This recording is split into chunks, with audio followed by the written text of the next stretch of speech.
I didn't know there were going to be bubbles. That's super exciting. Thank you. It's such a pleasure to be here with you today. And I thought that there's no better time, I guess, to talk about your new book than when you have a new book out. So thanks for being an audience to hear about that.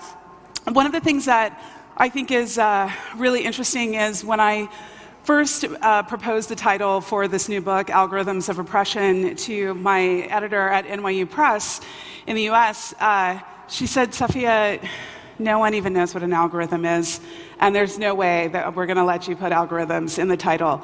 And I said, you got to trust me, everybody knows what algorithms are. And really back then in 2012, when I first started working seriously on the book, there really wasn't a lot of conversation about algorithms at the time. And now, of course, my mother-in-law is talking about algorithms. My nieces, who are 14 and 15, they know what algorithms are. In fact, we see algorithms in the headlines all the time. And in many ways, 2017, last year, right before the book went into press, was really just fantastic because it was a time when we started thinking about algorithms and peeling back the edges a little bit. I particularly love this headline from Wired that 2017 was the year we fell out of love with algorithms, and yet I'm not entirely sure if that's true. So today I'm going to try to center the people that I think are the most vulnerable when we talk about algorithmic culture and products and new ideas that are coming straight from research labs into the marketplace, really with very little oversight, very little possibility for intervention until after the harm has come. And so I want to walk you through some of the things, some of the people, some of the ideas that have led to this work.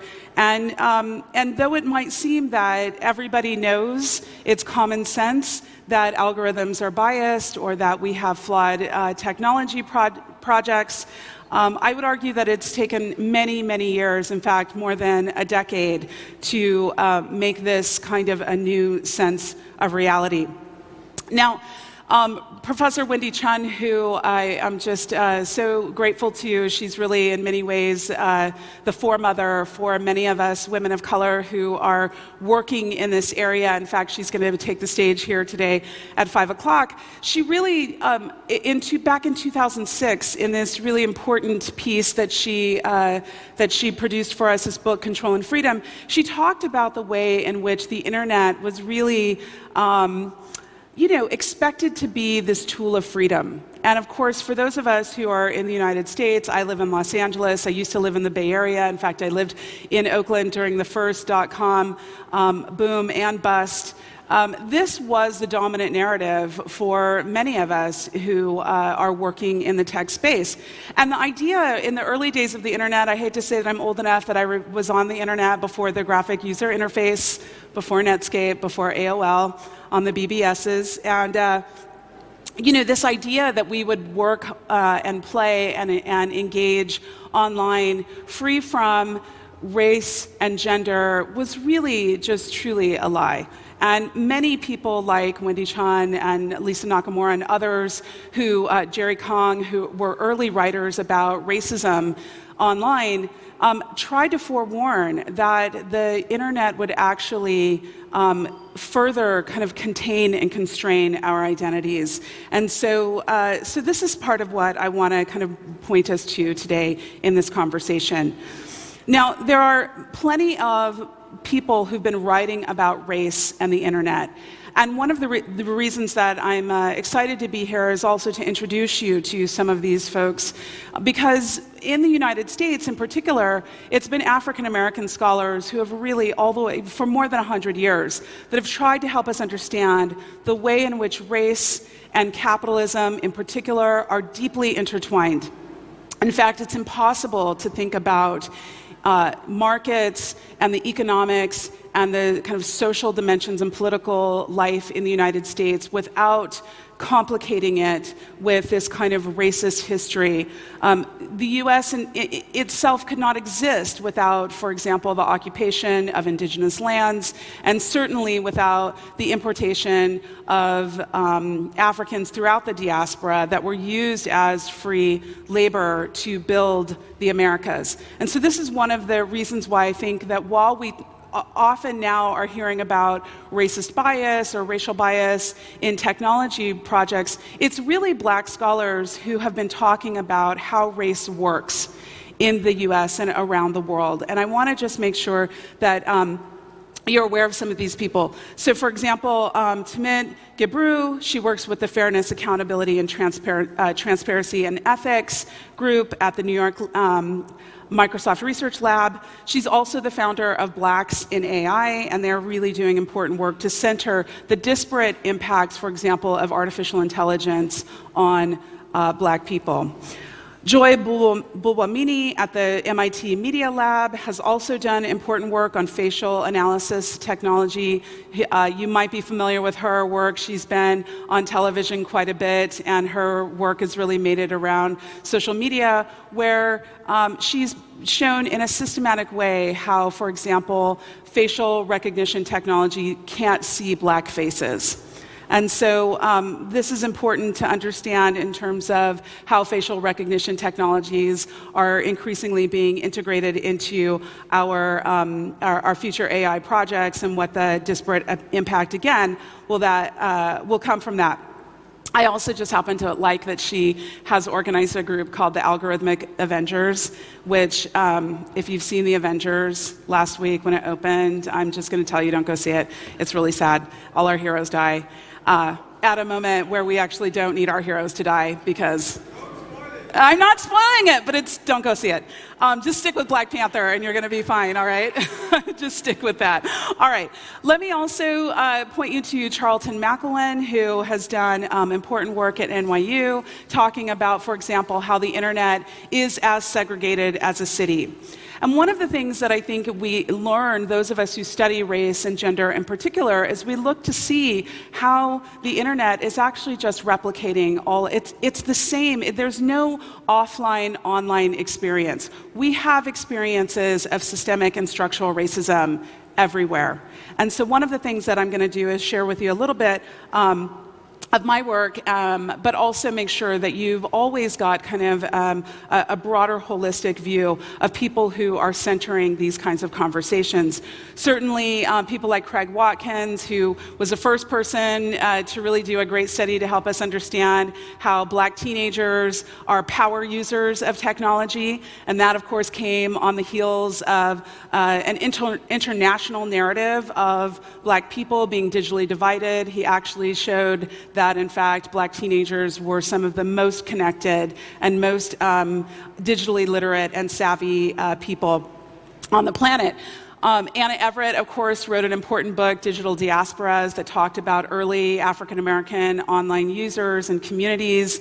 Again, flying in the face of this idea that somehow Black people and people of color are on the wrong side of technology design. And one of the things that's important when you think about this kind of work is that it helps us, again, think about and center people who are systemically the most vulnerable in our societies, and also reframe what it might be like to design technology in their interests. Certainly Alondra Nelson and her work around genomics and DNA and its intersection with technology. My good friend Andre Brock, who writes about Black Twitter. If you know what Black Twitter is, you can certainly thank Andre Brock. He's really the first scholar to bring that to the mainstream. In fact, Black Twitter was trending last night about Kanye. So I'll just leave it to you to go unpack that and then tell us what happened to Kanye. And then I'll just say Simone Brown writing about race and surveillance. I've been writing about algorithms and oppression. Rayvon Fouché, writing about the early history of Black inventors and their contribution to the technological landscape. And of course, Dorothy Roberts' amazing and important work around race and medicalization and technologies of medicine that, of course, have been used in incredibly racist, hostile ways. So there's a broad landscape, is what I'm trying to just kick us off with, that my work is certainly situated in the context of many people who are thinking about the ways that technologies in multiple industries and kinds of deployments are incredibly dangerous and need to be a site of intervention. Now, why study Google? My students, both previously at UCLA and now at USC, really hate me because I talk about Google. It's like I'm talking about their mama. Do you know what I mean? It's like they get real upset when I start critiquing Google. And one of the reasons that I look at Google in particular in my work, although I've also looked at other platforms, is because Google really is the monopoly leader. And it's important to understand monopoly leaders because everybody else in the sector is always trying to follow the monopoly leader. They also have more capital than just about any other company on the planet. And so what they do and how they set the tone is really so important. Most attempts to try to shift the kinds of projects that they're involved in are met with failure or really can't take off because they just don't have the kind of capitalization, for example, that Google has. And so this is, again, why it's important to think about what they're doing and as an indicator for the rest of the industry. Now, let's just get a couple facts on the table. Pew Internet and American Life Project does a great search engine use study. In 2012 was their last one. They had another one prior to that in 2005-06. And one of the things that they discovered in their study of Americans who use a search is that 83% of search engine users use Google. Now, that was in 2012, so we can anticipate that that has only increased. We also know that Google has almost complete market dominance in the mobile space. Now, what's alarming from the Pew study is that search engines are increasingly positioned as a trusted public good. I want to say that again. They're positioned as a trusted public good, even though those of us in this room know that Google Search is an advertising platform to optimize content for its advertisers. And yet, what I found when I left the advertising industry many years ago, my first career was in advertising and marketing, and then I went back and got a PhD to become an academic. And one of the things we know is that the ad industry is incredibly invested in optimizing results. They're really clear on what the platform is. And yet, at the time that I was entering the academy in about 2008, 2009, everyone in the kind of spheres that I was in an information school were thinking about Google as kind of the new public library. And I found this to be incredibly troubling because I had just left an industry where we were trying to game the system for our clients. And yet, there was this whole other conversation that was happening in the public, and certainly in academia, about Google as kind of the new public search, public library, trusted public information space. Now, this corresponds with what Pew found, which is that in their study, they found 73% of search engine users say that most or all of the information they find as they use search engines is accurate and trustworthy. 73% believe search engine content is accurate and trustworthy. 66% of search engine users say search engines are a fair and unbiased source of information. So this is partially what set me on a quest. And when I first started looking at search results, I was very interested in, for example, how various identities were represented in search. My first query started with black girls. I was a black girl at one time. I'm an old black woman now, but at one point I was a black girl. I have a daughter. I have many nieces. I was interested in what would happen when they went to a Google search box and looked for other black girls. Now, when I started this query, these are results for September 18th of 2011. If you can't see it, you can see it because this is a huge screen. So as you can see, in 2011, sugaryblackpussy.com was the #1 hit on black girls. Now this is using all of Google's kind of default settings. In fact, I had other researchers working with me collecting searches. We were using laptops that really had very few digital traces, pretty much out of the box and connected to the network. This was followed by black girls, free music, tour dates, photos. This is a UK band of white guys called the Black Girls. Does anybody, I feel like in Germany somebody's got to know them. Anyone? Bueller? No one knows. Right, because they are incredible, apparently, at search engine optimization and terrible at music distribution. But the Black Girls, which is this band of white guys who call themselves the Black Girls, are the #2 hit. And were for a long time. This is followed by another porn site, black girls, big booty black girls, black porn, black girls, 100% free chat. This is a kind of a gateway site to sexually explicit content. The Black Girls, the UK band, their Facebook page, again, winning at SEO. Followed by another porn site and then a blog. Now, this is quite reflective from 2009 to about the fall of 2012 of what you would get when you would do a search on black girls. And I wrote about this for Bitch Magazine, which is a kind of a niche feminist magazine that looks at popular culture in the US. They had a special call out for an issue on cyberculture. And I didn't have the heart to tell him that we weren't really saying cyberculture anymore, but I did try very hard to get a piece into their magazine. And one of the things that was interesting as I tried to get them to let me talk about what is this phenomenon of how when you combine these kind of racial markers and gender markers together, you get pornography. This was, of course, the same was true for Latina girls and Asian girls. And of course, at a very fundamental level, all of the women who are in these sites, who are the subjects of these sites, are women.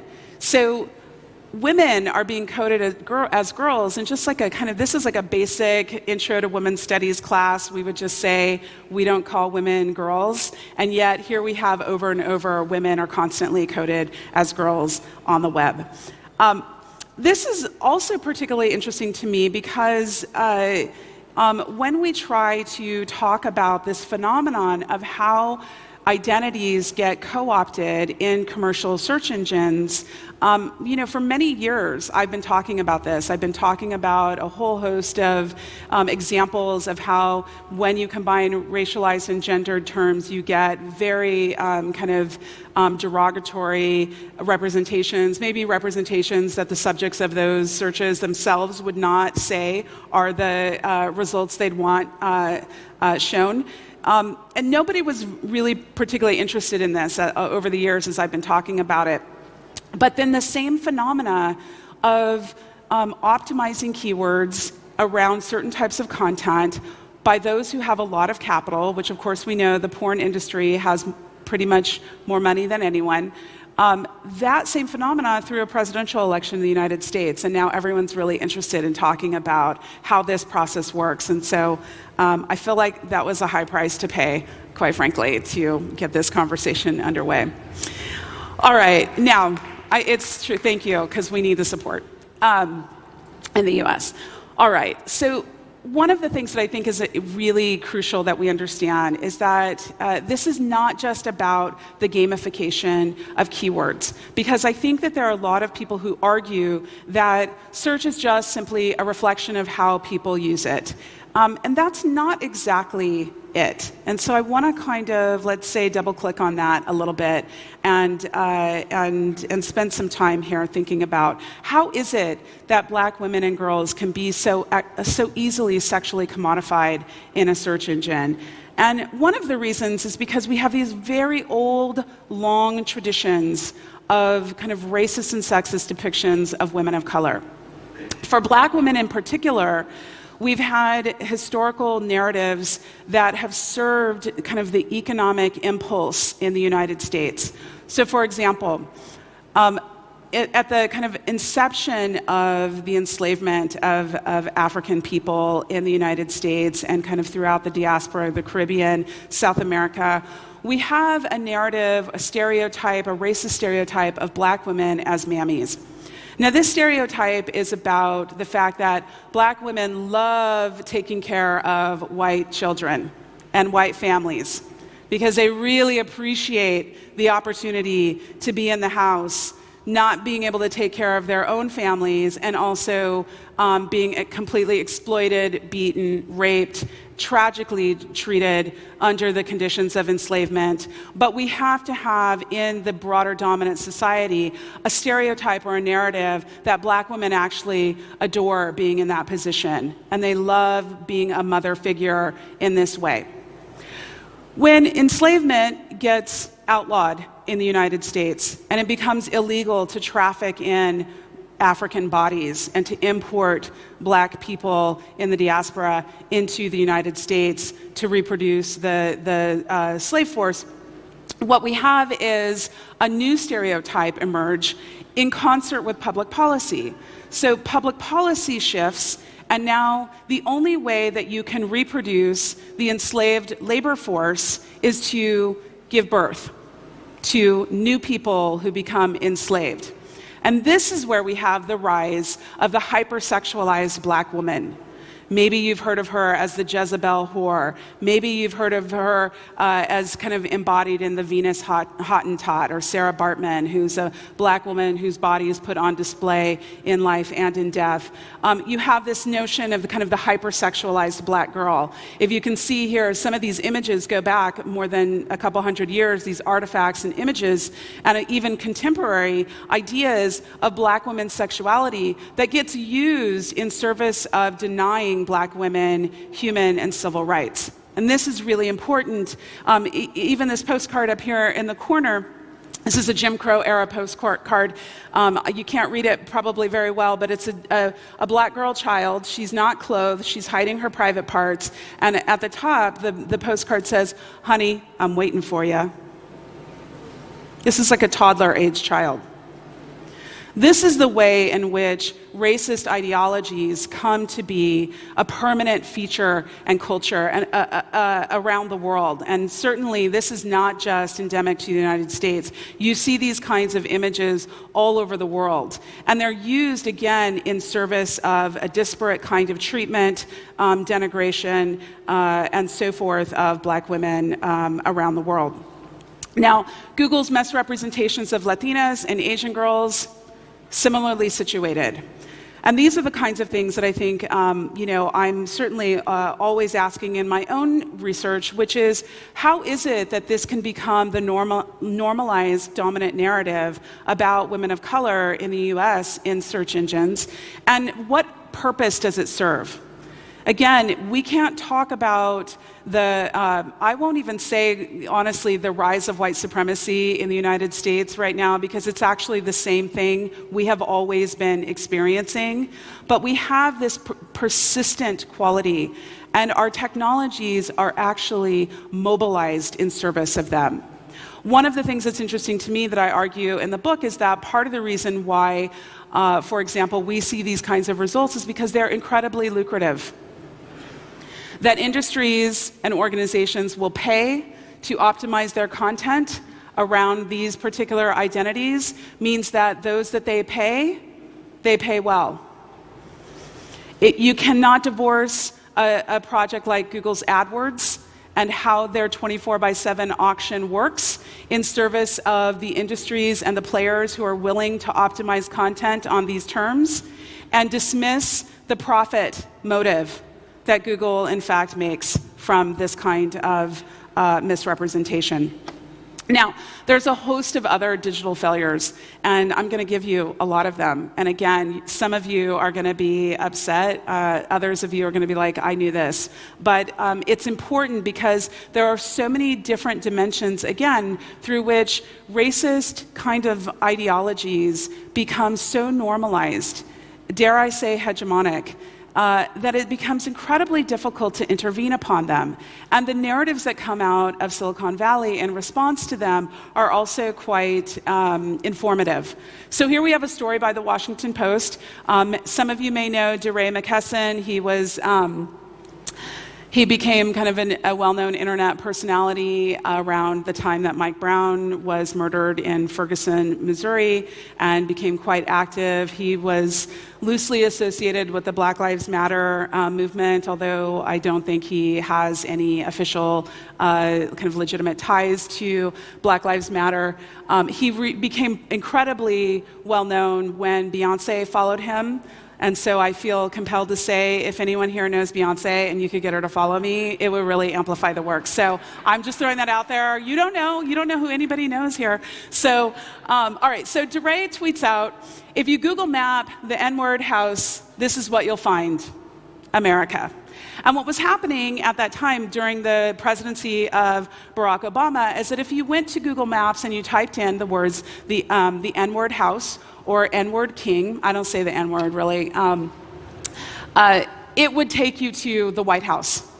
Again, this is during the presidency of Barack Obama.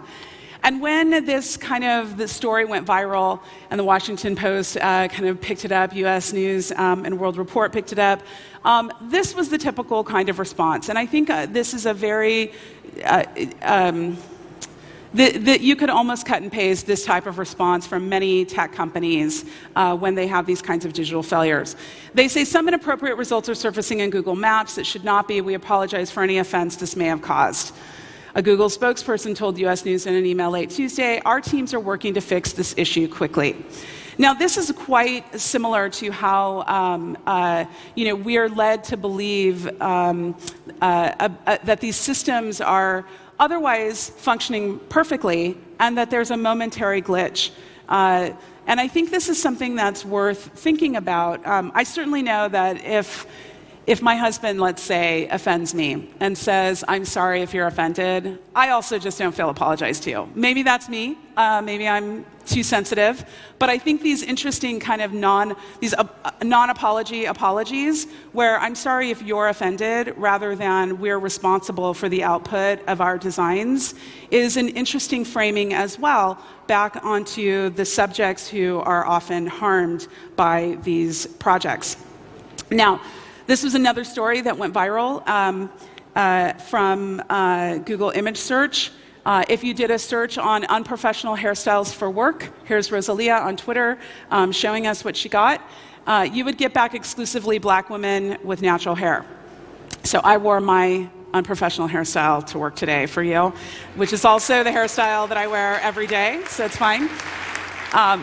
One of the things that I think is interesting is that if you do professional hairstyles for work, you get exclusively white women with ponytails and updos. And so one of the things I always share with my colleagues who are white women is that it's really the ponytail, apparently, and the updo that make you professional, as well as being white.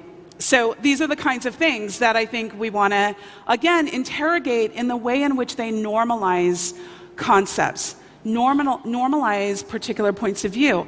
I can't tell you how many teachers I speak to, teachers who are in training in graduate school, and I just tell them, stop telling your students to just Google it. Because these are the kinds of things that young people in particular are often turning to Google to do sense-making about the world. And I think that this is interesting.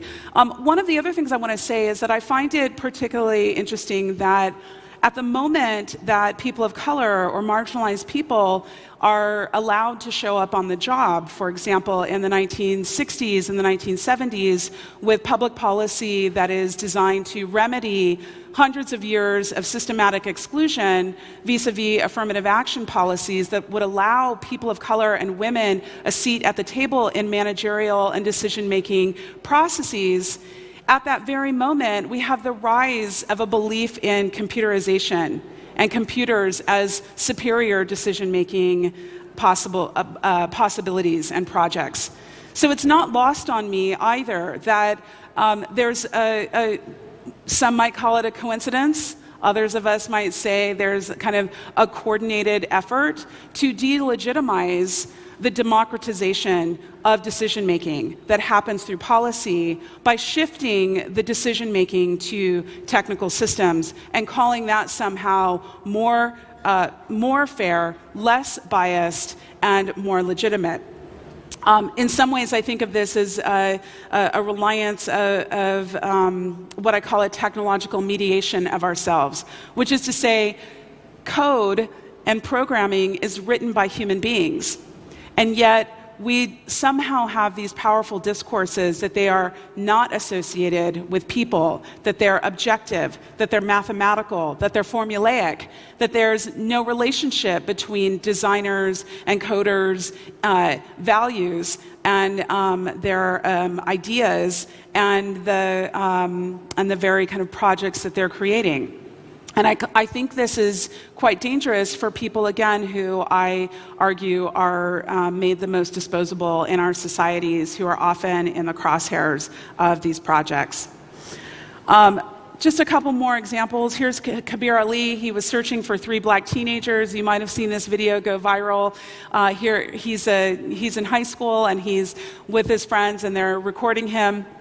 And he does a Google image search on 3 black teenagers, and he gets back exclusively mugshots of black teens. And he says, let's see what happens when I change one word, black to white. And when he gets back the 3 white teenagers, there's eerily some stock photo of kids playing multiple sports at one time. It's confusing. I'm not entirely sure what's happening. But this idea that these all-American white teenagers are portrayed in a particular way, again, I think is illustrative of the ways in which people are characterized and how that becomes so normalized.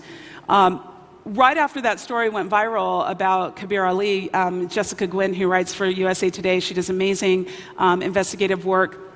She wrote the story, and the next day, at Bob's Burgers guy notices that Google has just quietly changed the algorithm, and they've added a white teen who's in court. What you may not know is that white teen is actually on trial for a hate crime and a murder of an African American. And so, and then we add in a couple of young women holding, I think, a volleyball, maybe doing like a sports photo. And so this is somehow supposed to mitigate, again, decontextualized from the broader implications of racist stereotyping in society. Now, Jessica Davis and Oscar Gandy have written quite a bit about media representations and misrepresentations. And one of the things that they most powerfully argue is that these kinds of media misrepresentations really have been implicated in a whole host of historical projects, some of which I've shared with you already, and that these stereotypic images are used to justify the distribution of resources in ways that benefit the dominant society and come at the expense of others, and those others are often people of color.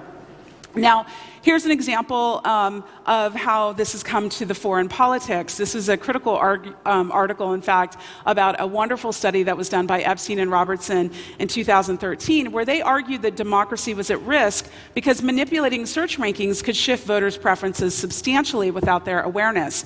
And in their controlled study, what they did was they showed people negative stories in tight races, political races in their communities. And if there were negative stories that showed up on the first page of search, people said they would not vote for that person. And if they showed them positive stories, people said they would vote for that person. And Epstein and Robert, it was, again, like a weird foreshadowing of the presidential election in the United States that they did in 2013, declaring that a lot was at stake because people could be so easily manipulated. Again, going back to the Pew study, because 73% of search engine users believe that what they find in search is accurate and trustworthy. And I believe part of this is because when we look for banal information, like what's the closest coffee shop that's not Starbucks because I can't drink at Starbucks anymore, it might give us some results. If we're using the search engine like a phone book, let's say, it gives us pretty reliable information. And so this is one of the reasons that it bolsters our trust. probably not our trust, because I feel like this is a super sophisticated audience, but you know what I mean. The public outside of here is often easily led to believe that Google has curated or vetted the kind of content that shows up on the first page. And we want to remember that the first page of real estate is the most important, because most people don't go past the first page of results. They think that the curating and the sense-making and the reliability work has been done for them. And yet, here we had the week following the US presidential election in 2016, the first result when you did a search on final election results led you to a disinformation site that reported out that Donald Trump had won the popular vote. Now, that's not actually an alternative fact, that's a lie. And so it's really important that we get our language clear. I don't use phrases like fake news, or I really try not to. I try to keep that out of my vocabulary, because I think it's important that we distinguish disinformation, which is not the same thing as news from a different point of view, which is one of the ways that fake news gets characterized, like it's news from outside my worldview. Disinformation is patently false lies that get put into the mainstream like propaganda, quite frankly. And so it's not lost on me that, that we get clear about our vocabulary words. When Google is asked about the ways in which, for example, white supremacists have been able to co-opt certain phrases, here you have a story about white nationalists co-opting the term Boasian anthropology, and linking that up with, for example, Holocaust denial or anti-Semitic information. You have, when Google is asked about it, Sergey Brin says, when asked about adjusting the algorithm to prevent such results from reaching the top levels of search, he said that that would be, quote, bad technology practice. He goes on to say, an important part of our values as a company is that we don't edit search results, Brin said. What our algorithms produce, whether we like it or not, are the search results. Sometimes I can almost not read this without laughing. I think people want to know we have unbiased search results. Okay, so this is the Western-facing, US-facing narrative, that we don't edit the search results because that would be bad technology practice. Except weirdly for when we're in Germany and France, where we absolutely edit the search results, and we have incredible pressure. And I have to compliment, I mean, it's like super exciting for me to be in Berlin talking about this, because I feel like Germany has really been in the lead, and now I'm like fangirling Germany, and so it's weird. But when we think about, I mean, it's seriously, give it up, because when we think about the kinds of protections and the seriousness with which people take the ideas of privacy, the ideas of representation, of misrepresentation, of disinformation, one of the things that I think, at least I argue to many people in my work, is that the reason why we have kind of a more astute understanding of that in Europe is because we understand, for example, the role of disinformation, hate speech, and anti-Semitic propaganda, and its link to genocide, quite frankly, and Holocaust, in a way that we deny that possibility in the United States, quite frankly. And I think we still have so much to learn about what it means to turn our backs on the role of this kind of information, how it circulates, and serves to harm, again, the most vulnerable populations in our society. I wrote recently about this for Time magazine, and I've been doing this work and collecting these kinds of results and writing about it for a long time. One of the things that I think makes it difficult is that there's so much possibility for anonymity, for example. It's very difficult to maneuver and do the sense-making work. My colleague, Sarah Roberts, who writes about commercial content moderators, I believe she was here with you a couple of years ago speaking about that, for example, talks about the ways in which people who are hired to screen objectionable content often are not even situated in the United States.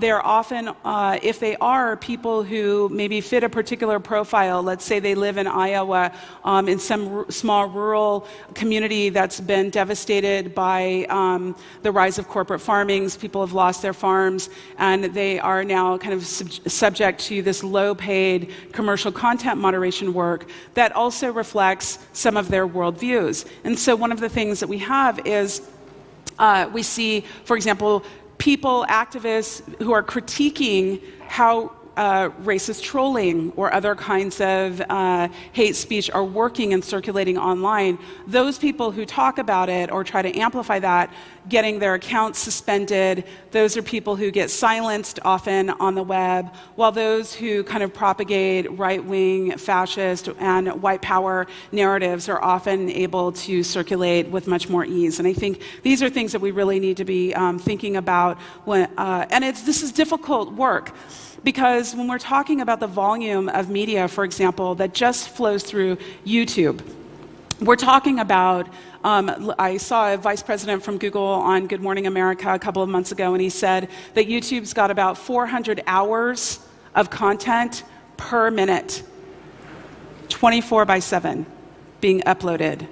So you can imagine the intensity of 400 hours per minute, and most of the ways in which the sense-making work of that content, that of course we know has to be screened for illegal content, for child sex trafficking kinds of, or other types of illegal activity, nefarious activity, has to be done by human beings, but it's also done by the public. And I think that there's still so much work to be done about who, again, in these infrastructural layers of decision-making that happen all across platforms, who makes it and in whose interest is it being made. One of the things that I think I'll just kind of start to close here and say is that Rayvon Fouché told us over a decade ago, that Americans are continually bombarded with seemingly endless, self-regenerating, progressive technological narratives. In this capitalist-supported tradition, the multiple effects that technology has on African American lives go under-examined. This uplifting rhetoric has helped obfuscate the distinctly adversarial relationships African Americans have had with technology.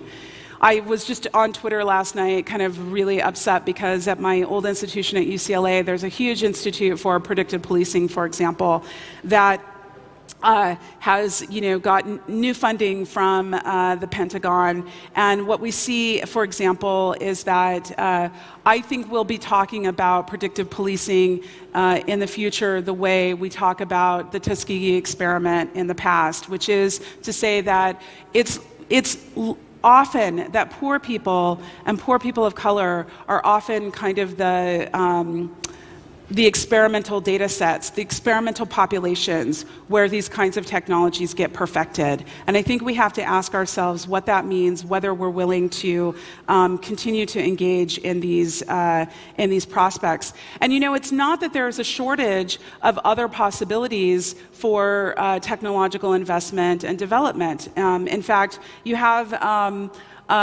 Black women in the US tech sector who are often talking about the ways in which they experience marginalization. Here's Heather Hiles, who was a friend and colleague who talked about, she's the Black woman who has raised more venture capital than any other Black woman ever in Silicon Valley.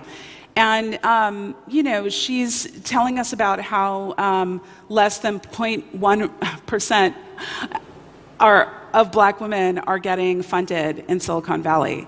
So when we talk about the structural dimensions of what it might mean to provide counter possibilities, that actually doesn't happen without particular types of investment as well. And what we know, we have lots of evidence that shows that despite organizations like Black Girls Code being integrated into the fold of companies like Google, we still have a long way to go. In fact, it's interesting to see something like Black Girls Code, which, I argue in the book is an important endeavor in teaching young African American girls how to code and how to participate in tech industries. But at the same time, that organization gets used as the scapegoat for why we have the kinds of problems that I've shown you today, which is to say, if those Black girls had just gotten in front of the computer and coded, we wouldn't have these problems. And I find that to be a really disingenuous way to think about diversity and inclusion, which is to blame, in fact, the people who are victimized by some of these technological decisions and put it back on them at let's say, starting at age 5 or 6, because they don't know how to code, somehow that's the problem. And I really have to take exception with the way in which that important organization gets used and co-opted into those kinds of narratives. The last thing maybe I'll share with you is that, I've been thinking a lot in my work. This latest book, Algorithms of Oppression, has really been about kind of the dimensions of misrepresentation and the future of automated decision-making systems, and again, how they harm the most vulnerable in our society. But I think there's more to it than just thinking about kind of the consumption dimensions. We also have, for example, in the extraction industries, which are primarily in the Congo and other parts of the continent, Australia, where minerals are being extracted to make microprocessors that run all of our electronics. We have kind of a hidden labor force and industry where we have the highest site of sexual violence in the world, according to the United Nations, deeply implicated in the trafficking of minerals. We have war and incredible, many people are arguing genocidal kinds of efforts underway. And our hyperdependence upon the digital is implicated in the material conditions of what are happening around extraction industries. It's something we can't deny, and it's something that I think, while we're venerating and being excited about all of our apps, we need to think about how they're also contributing significantly to social inequality around the world. I was just sharing with my new friend here today, Dorothy Gordon from Ghana, who is an important and amazing activist who's doing great work. I was sharing with her that I'll be in Ghana this summer studying the new e-waste cities that are emerging outside of Accra, where when we're done with the latest device, we think we're sending it to the recycling center, but it actually gets loaded up on barges and taken to the global south, to places like China and West Africa, where toxic, damaging, environmentally corrosive cities are emerging based on our e-waste.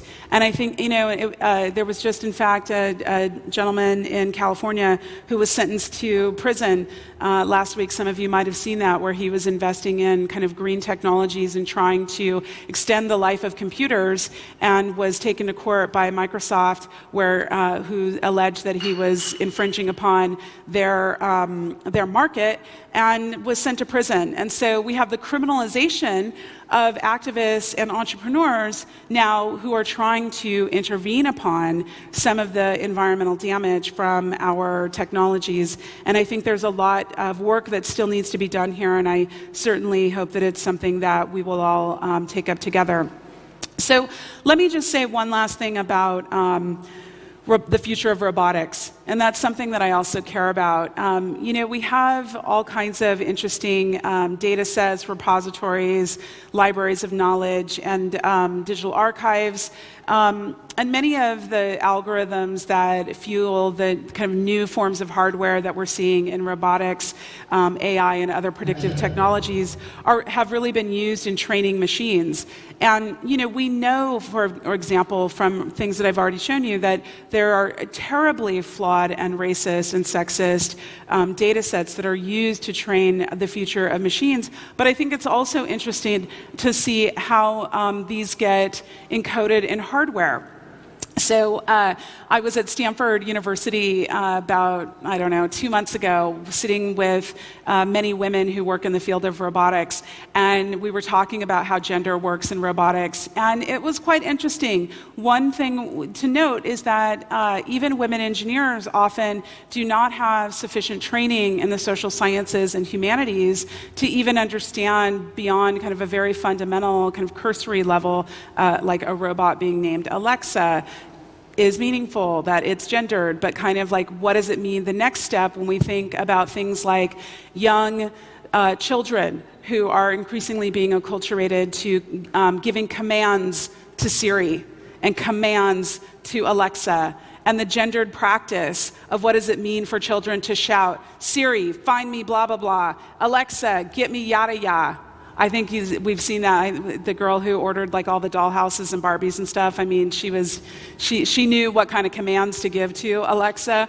But, it's interesting, I think, to think sociologically, again, about how these kind of anthropomorphized virtual assistants and other kinds of named and gendered robotics are increasingly becoming a normalized part of our everyday household experiences. It wasn't lost on me, in fact, that the heaviest and deepest investments in robotics was in sex dolls, and rather than say, a robot that can answer all my email, because I feel like that would really support me as a woman in the workforce, or to maybe offload some of women's work, I guess, this is the priority as well. When we talk about, for example, the military and other industries that are heavily investing in robotics and the kinds of choices that are being made about what robots are imperative. So some of the things that I think we can do, one, I think we need to be building repositories and platforms that belong to the public. Fundamentally, this is really about our loss of public interest.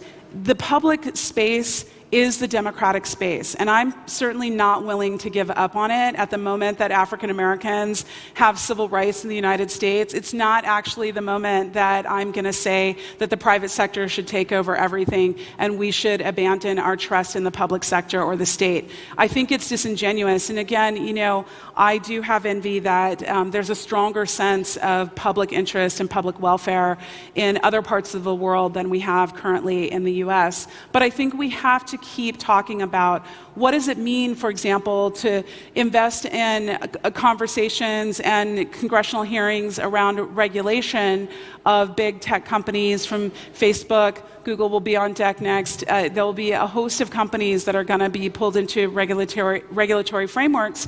But at the same time, we have total divestment from public education, public universities, public media, public libraries, public alternatives. We cannot just have regulation without a deep investment in the public sphere too. And I think that's something we've got to always keep in mind.